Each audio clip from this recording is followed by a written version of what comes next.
मीरा भाईंदर द्विस्तरीय पुलावर वर्षभरातच खड्डे दिसून येत आहेत।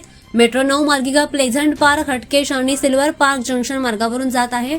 या परिसरात होणाऱ्या वाहतूक कोंडीचा प्रश्न सोडवण्यासाठी MMRDAने मेट्रो 9 मार्गिकेअंतर्गत द्विस्तरीय पूल बांधला। 1 किमी लांबीचा आणि 5.5 मीटर लांबीचा हा पूल ऑगस्ट 2024 मध्ये वाहतुकीसाठी खुला करण्यात आला होता। मात्र हा पूल वाहतुकीस खुला होऊन वर्ष होत नाही तोपर्यंत या पुलावर मोठ्या प्रमाणात खड्डे दिसून येत आहेत।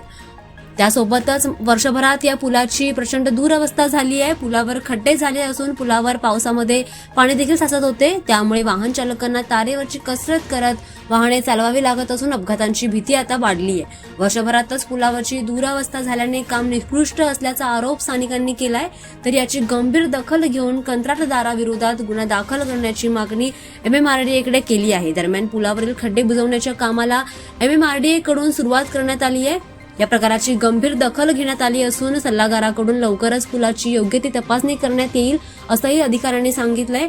मात्र कंत्राटदाराविरोधातील कारवाईबाबत उच्च स्तरावरच निर्णय होईल असं अधिकाऱ्यांनी स्पष्ट केलंय।